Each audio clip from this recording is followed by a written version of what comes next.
சதுரகிரியில் சிவலிங்கம் ஏன் சாய்ந்திருக்கிறது தெரியுமா? முன்னொரு காலத்தில் சதுரகிரி மலை அடிவாரத்தில் கோட்டையூர் என்ற சிறிய கிராமம். அங்கே பிறந்தவன் பச்சைமால். பசுக்களை மேய்த்து பால் விற்று வாழ்ந்த சாதாரண மனிதன்.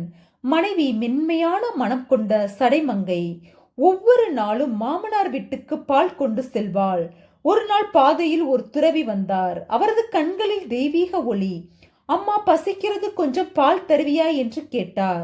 இரக்கமுள்ள சடைமங்கை ஒரு சொட்டும் தயங்காமல் பால் கொடுத்தாள். அந்த நாளில் இருந்து தினமும் எனக்கு பால் கொண்டு வா என்று துறவி கேட்டார். அவளுக்கும் சம்மதம்தான். ஆனால் நாட்கள் செல்ல பால் அளவு சற்று குறைவதை மாமனார் கவனித்தார். விஷயம் பச்சைமாலுக்கும் தெரிந்தது. ஒரு நாள் மனைவியை பின்தொடர்ந்து சென்றான். அவள் துறவிக்கு பால் கொடுப்பதை பார்த்து அவனுக்கு கோபம் வந்தது. அறியாமையில் அவளை அடித்தான். அடி வாங்கிய சடைமங்கை அழுதபோது அந்த துறவியின் கண்களில் கருணை மலர்ந்தது.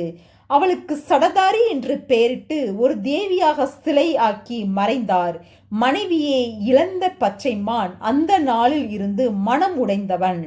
தன் பிழைகளை உணர்ந்து சதுரகிரிக்கு வரும் அடியவர்களுக்கு பால் கொடுத்து சேவை செய்தான். அந்த நாட்களில் சித்தர்கள் செய்த சிவபூஜைக்கு பால் வழங்கி உதவினான். சித்தர்களின் பக்தியில் மகிழ்ந்த சிவபெருமான் ஒரு நாள் துறவி வேடத்தில் அங்கே வந்த சிவபெருமான் சிவபூஜைக்கு வைத்திருந்த பாலை குடித்தார்.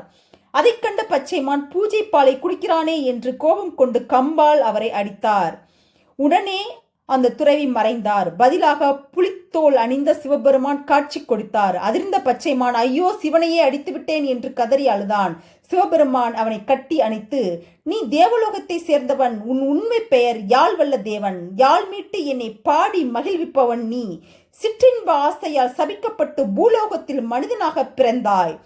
உன்னை மீட்டு செல்லவே நான் இங்கு வந்தேன். அந்த நொடி பச்சைமானுக்கு முக்தி கிடைத்தது.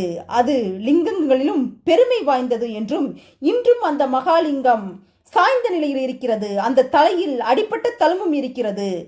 பிடித்திருந்தால் நண்பர்களுக்கு ஷேர் பண்ணுங்க, சப்ஸ்கிரைப் பண்ணுங்க, நம்ம சேனலை லைக் பண்ணிருங்க. தேங்க்யூ.